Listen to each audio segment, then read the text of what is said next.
parle environnement comme chaque mercredi dans Planète Locale. Bonsoir à tous et bienvenue si vous nous rejoignez. On poursuit notre petit tour des milieux naturels du Nord-Pas-de-Calais avec ce soir les terris du Nord et du Pas-de-Calais après les pelouses calcaires. Notre guide nature au Conservatoire botanique de Bailleul est avec nous, Vianney Fouquet. Bonsoir Vianney. Bonsoir. Et merci d'être avec nous. C'est l'habitude désormais une fois par mois depuis la rentrée pour nous accompagner notre partenaire Terre et Territoire. Et c'est avec Hélène ce soir. Bonsoir Hélène. Bonsoir. Alors on compte 200 terris officiels donc sur notre territoire, sur nos 2 départements. Voici les chiffres. Un bassin minier de 120 km de long, 12 km en moyenne de large, avec 700 millions de tonnes de schiste et de grès qui forment donc ces terris. Oui, si on revient un petit peu à l'origine, Vianney, comment on peut définir cette petite montagne qui peut interloquer les touristes qui sont de passage chez nous? Oui, un terri, vous l'avez dit, c'est un tas de cailloux, finalement, qui est issu de l'activité minière des 19e et 20e siècles. Et c'est même plus un tas de déchets, parce que les terris sont faits de schiste et de grès. Et ce sont précisément les 2 roches qu'on ne voulait pas valoriser dans la région, valoriser essentiellement le charbon. Ouais. Et aujourd'hui, ces terris définissent le bassin minier, 120 km de long, 12 km de large. Donc ils définissent l'identité d'un terroir.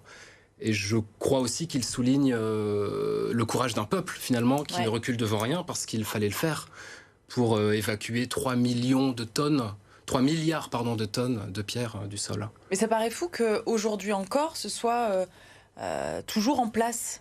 Comment c'est possible ça, que ce soit à ce point consolidé? Parce que les terris sont un patrimoine culturel, en plus d'être un patrimoine naturel, qu'ils font écho à une époque empreinte de noirceur et d'injustice sociale. Et aujourd'hui, ces terris sont un exemple assez incroyable de reconversion réussie, parce qu'on en fait des réserves de nature, des îlots de biodiversité. Et alors justement, s'il n'y avait pas eu l'homme, ils existeraient encore ou ils se seraient tassés au fil du temps? Les terris existeraient encore, mais sans intervention humaine. L'avenir d'un terri, c'est de se boiser, comme quasiment tout espace de la région.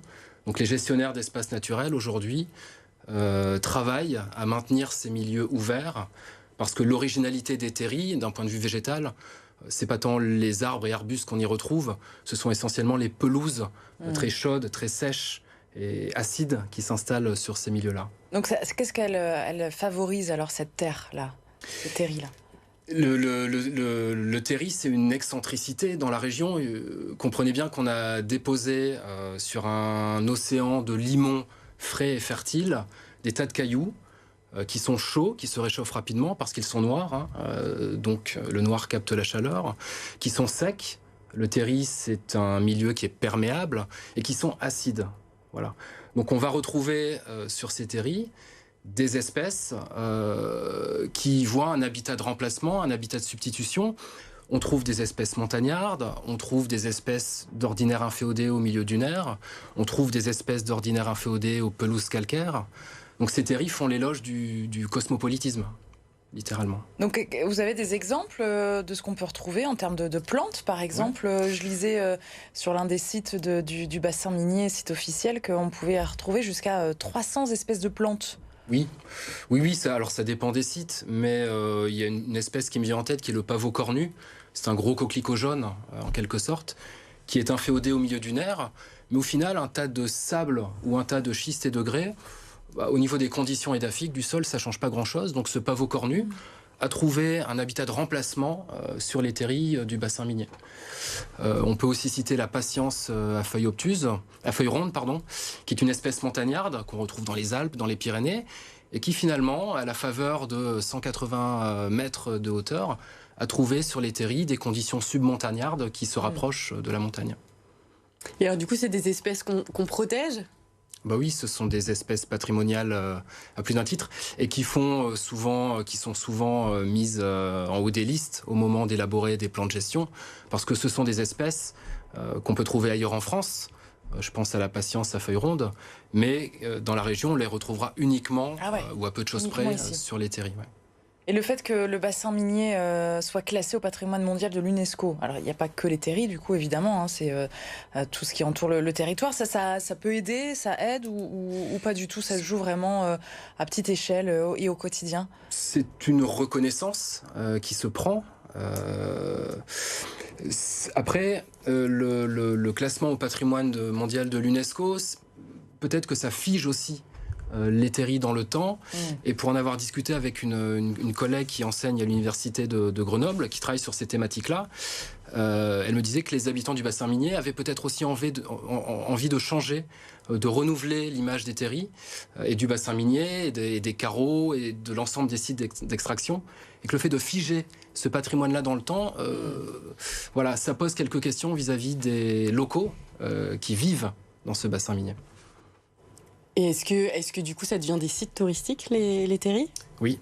Ah bah oui, ça devient très touristique, ce qui pose aussi problème, parce qu'on a des espèces, je le disais, qui sont remarquables. Donc après, c'est aux gestionnaires d'espaces naturels de faire la part des choses entre la sanctuarisation de certains espaces et puis aussi la sensibilisation et le fait de rendre ces espaces disponibles au grand public. Donc c'est un exercice d'équilibriste. C'est quoi le bon équilibre justement? Parce qu'on a envie, quand on vous écoute, d'aller y faire un petit tour et de voir d'un petit peu plus près quand même. Oui, il faut y aller. Sur l'autoroute, au loin. Ouais, bien sûr. Il faut y aller, allez-y, mais restez sur les sentiers. Aujourd'hui, quand même, sur la plupart des sites, tout est bien balisé. Ouais. Voilà, l'idée c'est de rester sur les sentiers battus. Dernière question, Hélène, ou tout est bon? Eh ben moi j'ai entendu parler des terris qui brûlent, où on peut pas aller justement. Oui. Alors, ça c'est une curiosité et on comprend bien que se balader sur un terri et de voir des fumerolles s'échapper comme ça attire l'attention. Effectivement, dans les années 80, il y avait un terri sur 3 dans la région qui était encore en combustion. Ça fait 70-80 terris. C'est dû à des réactions très compliquées d'oxydation, du charbon. Parce que dans les terris, on a quand même malgré tout encore un peu de charbon, avec certains appels d'air qui attisent tout ça. Et ces terris-là sont généralement sanctuarisés et on empêche le public de les parcourir. Merci pour votre éclairage une fois de plus, Vianney. Et on termine toujours, je sais que vous y réfléchissez à chaque fois, du coup, une fois par mois, quand vous venez à votre bon geste, vos bons gestes, on peut parler au pluriel maintenant. Oui. Alors là, je vais parler du conservatoire. Les jardins du conservatoire botanique à Bailleul sont gratuits en hiver. Donc je crois que c'est l'occasion de venir les découvrir, de prendre une dose de nature pour éprouver peut-être un peu plus le lien qui nous unit avec l'ensemble du vivant et l'ensemble du monde végétal en l'occurrence. Ça c'est votre mantra, hein, de se reconnecter à la nature le plus souvent possible en tout cas, et à l'aube de l'hiver, et voilà, quand il fait nuit à 17h, c'est vrai que ça peut être bien de prendre une petite dose. Merci beaucoup Vianney, on se retrouve donc le mois prochain, on termine avec l'actualité de Terre et Territoire.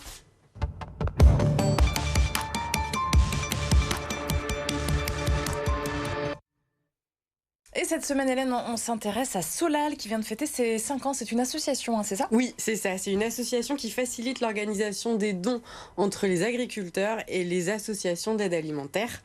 Donc ça permet aux personnes en précarité, en situation de précarité, d'avoir des produits frais. Et en 5 ans, ils ont sauvé 9000 tonnes de produits alimentaires, ce qui représente 18 millions de repas. Merci beaucoup Hélène, un article à retrouver donc sur votre site internet, le site de Terre et Territoire. On revient bien sûr la semaine prochaine pour un nouveau numéro de Planète Locale. Demain, votre magazine culinaire comme chaque jeudi, on va se régaler, on va fêter les 50 ans des fromages Olivier.